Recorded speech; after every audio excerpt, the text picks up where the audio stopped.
Un ministre camerounais condamné à Paris pour injure raciste. On va également parler du Mali où la France suspend son aide au développement. En République démocratique du Congo, la rébellion du M23 gagne du terrain malgré les renforts. Et puis au Togo, un groupe de terroristes a mordu la poussière à Kmendial. Nos invités sont en place. Gabin Adjao, juriste, analyste politique. Dominique Lacmon, il est analyste politique. Il est le porte-parole et le secrétaire général du mouvement Foi à la force du Togo. Et puis Emmanuel Vivien Tomi, journaliste, directeur de publication de Plume Libre, conseiller en communication. On commence les salutations par lui, puisqu'il est l'aîné. Vous allez bien? Bonjour Michel, bonjour aux téléspectatrices et téléspectateurs de par le monde. Bonjour à tous ceux qui nous suivent au Maroc et en RDC. Dominique, vous allez bien? Bonjour. Oui, je vais bien Michel. Je salue aussi les frères sur le plateau et salutations à tous les téléspectateurs et téléspectatrices de New World TV. Il est toujours là et surtout élégant. Vous allez bien, Gabé Adjao? Oui, on rend grâce à Dieu. Tant que la vie a de l'espoir. Et salut à toi, salut à mes co-débatteurs, surtout au vieux père. Pour emprunter le terme des Ivoiriens, le vieux Emmanuel Vivien, et salut à tous mes amis de l'autre côté de la Côte d'Ivoire. Allez, on commence donc par la France et le Cameroun. Jean de Dieu Momo, ministre délégué auprès du ministre de la Justice du Cameroun, a écopé de 1000 € d'amende et devra verser à sa victime Félicité Zefman 4000 € de dommages et intérêts et 2000 € au titre des frais de justice. Laissez-moi avec la guenonne qu'on termine cette querelle, avait écrit le 1er mai 2020 sur un groupe WhatsApp d'avocats et de juristes, le Camerounais, où le ministre qui est d'origine camerounaise. Le ministre l'avait également qualifié de primate sur Facebook. Alors on commence par vous, Emmanuel Vivien Tomi. Quand on entend ces genres de choses venant d'un politique, qu'est-ce qu'on peut ressentir? Tout d'abord, c'est très grave. C'est très grave parce que quand on est politique, on est censé se comporter d'une façon pour donner ou servir de modèle ou d'exemple. C'est la première chose qu'il faut noter. La seconde chose, c'est que tout part d'un groupe WhatsApp et après de Facebook, donc de réseaux sociaux, je veux dire. Et donc, pour beaucoup qui considèrent que les réseaux sociaux sont à l'abri de la justice, je pense que c'est faux. Et dans beaucoup de pays maintenant, le code pénal est très clair. Vous pouvez être puni sévèrement pour des propos que vous avez tenus sur les réseaux sociaux. Et aujourd'hui, ce qui me fait honte aussi, c'est qu'un ministre de ce rang-là n'a pas le droit de faire certaines erreurs. Nous avons tous lutté contre l'esclavage, nous avons lutté contre le racisme. Le racisme, ce n'est pas quand ça vient des Noirs, donc c'est normal. Quand ça vient des Blancs, c'est inacceptable. Le racisme est tout simplement inacceptable. Et on ne peut pas comprendre que non seulement il ne rectifie pas le tir, mais il a continué en parlant de primates, c'est encore plus grave. Ouais, ça, et donc aujourd'hui, les excuses qu'il est en train de présenter, où il a essayé de ravaler un peu certains mots, malheureusement ça ne peut plus le sauver parce que on doit répondre de ses actes. Et vous savez, quand vous êtes un homme politique, vous êtes suivi par beaucoup de citoyens et on reconnaît en vous une sorte d'exemplarité. Maintenant, quand on est déçu, effectivement, c'est pas bien. Et moi, je pense aussi qu'il ne faut pas qu'on se trompe. Il a bien pesé ses mots avant de l'utiliser. Tu ne peux pas traiter ton prochain humain, être humain, d'animal. Ça n'a pas de sens. Bon, laissons les histoires de nos cahiers de leçons. On disait que l'homme est un animal ou bien on serait venu des singes. Ouais. Oui, mais depuis que nous sommes là, on n'a pas vu des singes se transformer en homme. Hein. Donc, traiter sa sœur ou son frère de singe ou de primate, je crois que c'est des propos assez graves. Maintenant, la justice française a fait son travail parce qu'en réalité, la chose la mieux partagée, devait être la raison. Alors, comme le disait Descartes, si tant que ce que vous avez fait, que ce soit au Cameroun même ou bien en France, si c'est bien, c'est bien, si c'est pas bien, je pense que la raison cartésienne voudrait quand même qu'on condamne cela, et c'est ce qui a été fait par la justice française.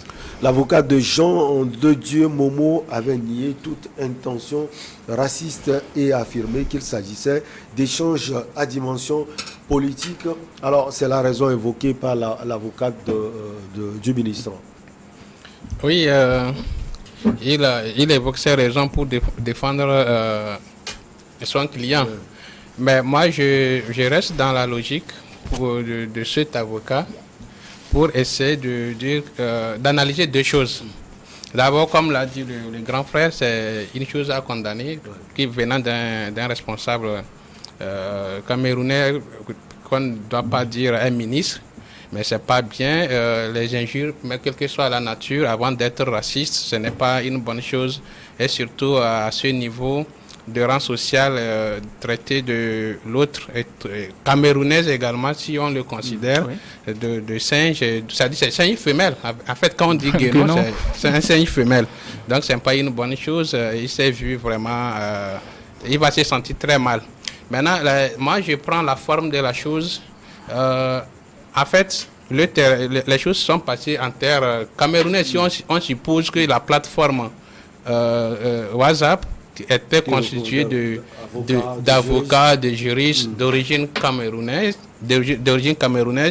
moi, ça aurait été bien que la dame se plaigne au Cameroun que d'aller se plaindre en France. Donc, moi, c'est là-bas, tous les juristes qui sont sur la plateforme ne sont pas tous au Cameroun. Ah oui, ils peuvent être d'origine camerounaise, mais ils ne sont pas tous au Cameroun. Et puis le réseau social est presque international.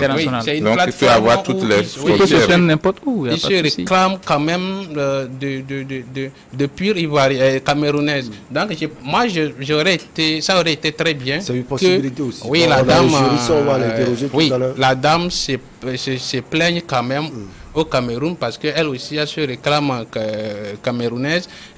Cette façon d'aller se plaindre en France ne donne pas bien l'image de la chose, parce que on ose croire comme s'il ne devait pas avoir une justice au Cameroun. Donc elle est allée se plaindre en France. Est-ce qu'elle est allée se plaindre? La France, nous connaissons tous la justice française. Ça dit que le droit qui serait dit là-bas ne serait pas tellement accepté par ce ministre. Moi, j'ai jugé que ça devait être vraiment au Cameroun, parce que entre les Camerounais. Maintenant qu'elle est binationale, ça prouve que elle a joué sur sa nationalité française pour se plaindre là-bas. Bon, moi, je ne vois pas ça une bonne chose. Ça devait rester au Cameroun, quand même, pour que la justice camerounaise puisse en dire quand même que le droit qu'elle-même se réclame.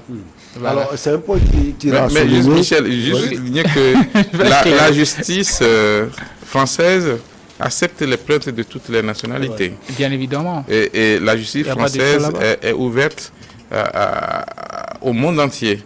Vous-même, Togolais, vous avez la possibilité de vous plaindre en France. Il n'y a pas de problème. Ça fait partie de leur Il fallait que nous-mêmes, en tant qu'Africains, nous commencions par revaloriser la justice africaine. C'est ce que je voulais dire. La dame devait quand même, parce que selon ce qu'elle dit, si on rentre dans les détails, elle dit c'est parce que l'homme politique camerounais se sent Momo là, sent que elle est bien positionnée pour venir rivaliser le pouvoir de... Parce qu'elle est la fille d'un opposant. La fille d'un opposant. Donc, je me dis, est-ce que ce n'est pas aussi un truc d'aller utiliser la justice française pour essayer de faire valoir ses idées. Maintenant, si vraiment elle se sentait vraiment camerounaise, je pense que la plainte, elle va se plaindre au Cameroun.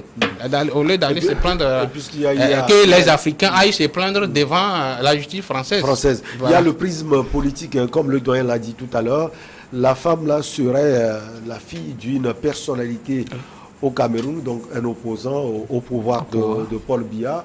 Cela peut expliquer également le pourquoi elle a saisi la justice française. Mais vous, votre regard, Gabin Adjao, sur cette affaire? Oui, bon, pour clarifier quelque chose, hein, il y a un principe de territorialité aussi. Et la victime ici, elle réside en France.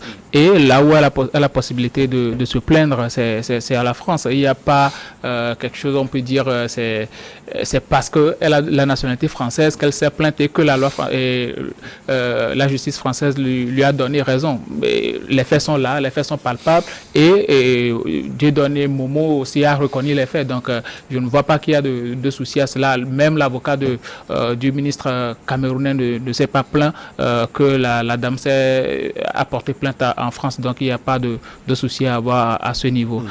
Maintenant, concernant l'affaire, je trouve assez déplorable que nous-mêmes, entre Africains, on se lance ce genre d'invectives, parce que ce sont souvent des propos qu'on reproche aux Occidentaux, entre griffes blancs, mais là, quand nous, Noirs, nous-mêmes, on se traite de guenons, de singes, de primates entre nous, je me pose véritablement de questions sur ce que nous voulons, sur ce que nous recherchons. Peut-être que bon, c'est Dieudonné Mo, c'est quelqu'un qu'on connaît hein, sous ses prismes, sous ses prises de position et tout. C'est pas la première fois. Il avait déjà évoqué comme on le dit, des propos antisémites entre-temps à la télévision. L'arrogance des Juifs dans les années 1930 en Allemagne. Donc c'est quelqu'un qui est coutumier des faits et c'est pas aujourd'hui qu'il a commencé. Et s'il est resté, on se souvient très bien que c'était un opposant au régime Paul Biya et qui s'est rallié au régime. Aujourd'hui, il travaille avec le régime, même si le gouvernement dit se dissocier de tous ces propos qu'il a eu à tenir. C'est pas la première fois qu'il le tient. En 2019, il l'avait déjà tenu. Est-ce que le gouvernement a eu déjà à prendre une certaine position radicale contre ce monsieur-là? Il y a séparation de pouvoir. C'est à la justice. Oui, c'est à la justice, mais quand même le gouvernement pouvait le démettre. On pouvait le démettre de cette rencontre de la situation. Un ministre peut se prononcer sur la question, mais il appartient véritablement à la justice de trancher. Oui, ce que je dis, là, c'est à la justice de pouvoir se saisir de ce genre d'affaires. Mais quand même, le gouvernement, pour se donner une certaine crédibilité, quand on tient ce genre de propos, on laisse le monsieur là à la disposition de la justice tout simplement pour que l'affaire soit mise au clair. On ne le garde pas au gouvernement pour qu'il puisse continuer encore à la gestion des affaires, au conseil des ministres. Ça ne veut... À un moment donné, lorsque le pas bien. Même est poussé jusqu'au bout, on voit cela souvent chez les Blancs, les Occidentaux. Il peut démissionner. Il peut démissionner. Oui, mais justement, c'est ce mot qu'on ne connaît pas chez les politiques chez nous, en Afrique. C'est là le problème. Il est très rare de voir un Premier ministre africain demander à son ministre de démissionner ou un président de la République demander à un ministre de démissionner. Ici, chez nous en Afrique, on démissionne pour les cas vraiment très très graves ou bien gravissimes, parce que c'est arrivé à un niveau. Ça, c'est la première chose. La seconde chose, moi je pense qu'il n'appartient pas justement au gouvernement de saisir la justice contre un autre membre de l'exécutif. Sans plainte. Donc, s'il n'y avait pas de plainte, justement, mais s'il y a une plainte et qui nécessite qu'on continue l'instruction, par exemple, il peut être demandé au gouvernement, au ministre, d'abandonner, ne serait-ce que provisoirement, ses fonctions, pour pouvoir être à la disposition de la justice. Mais il n'y avait pas justement de plainte au Cameroun. Et bon, pour le moment, le ministre Momo avait nié les faits. Il n'a pas reconnu les faits. Il a dit qu'il n'avait pas dit en ces termes-là que c'est pas ce qu'il voulait dire. Il a commencé par présenter des excuses. Voilà, bon. C'est maintenant que la justice française a eu d'abord accepté la plainte et puis a eu à se prononcer, qu'il essaie de dire des mots pour présenter ses excuses. Aujourd'hui, ce qu'il faut reconnaître, c'est que c'est rare de voir des ministres en fonction déconner et puis être sanctionnés par la hiérarchie, que ce soit le chef de l'État ou le Premier ministre en Afrique. Et puis, en Europe, on remarque que c'est le ministre lui-même qui démissionne d'abord. On n'a pas besoin de le forcer. Et ça montre plutôt ta bonne foi quand tu démissionnes pour te mettre à la disposition de la justice. Ça veut dire que tu sais que tu as raison et peut-être que tu veux préparer ta défense. Ta défense. Oui, voilà. Alors, comment le gouvernement va réagir? On sait que déjà Yaoundé avait exprimé à l'Israël, à l'époque, c'était en 2019, ses sincères regrets par rapport à ce que vous avez eu à dire tout à l'heure et affirmer se dissocier des propos tenus à titre personnel en 2009. On se souvient, il avait tenu des propos contre l'Israël et surtout l'arrogance des Juifs dans les années 1930 en Allemagne. Alors cette fois-ci, comment va être la réaction du gouvernement camerounais? Je pense. Ah, c'est vous? Oui. Ah, okay. Bon, en fait, ici, si vous voyez bien la sanction, elle n'est que financière surtout. Il n'y a pas de dépôt. On ne dépose pas le ministre, on ne demande pas son arrestation. Hein. Non, pas du tout. Et donc, ici, s'il veut, il va s'exécuter.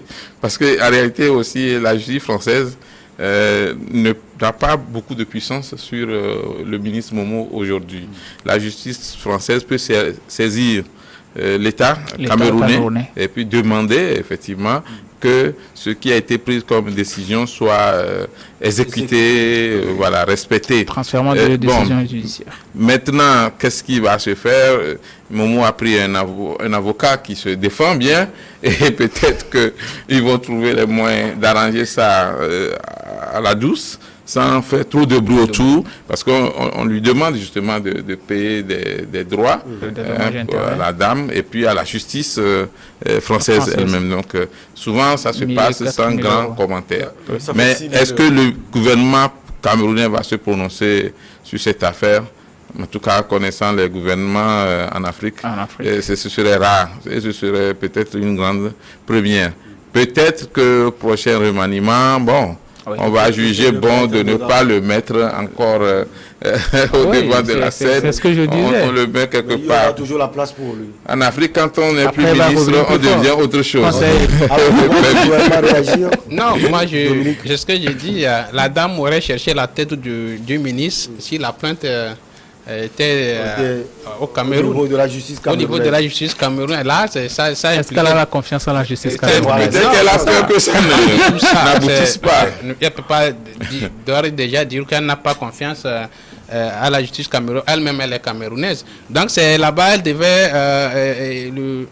devait voir quelle serait la réaction de la justice camerounaise. Est-ce qu'on va demander la comparution du ministre et tout ça, et s'il doit comparaître, il va démissionner ou bien il va aller en tant que ministre. Donc maintenant, la dame a choisi de déposer une plainte hors du Cameroun.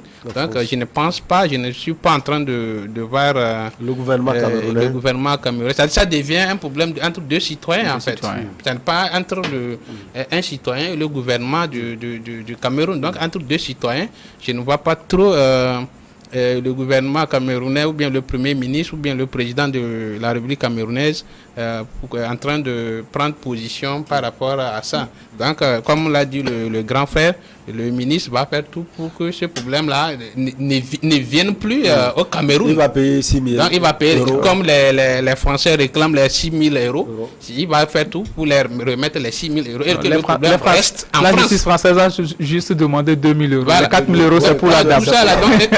Tout ça là va rester en France et loin du Cameroun. Donc, ça n'implique plus les Camerounais. On vous insulte, vous avez 4 000 euros. On va marquer la petite pause, on revient pour la suite avec vous.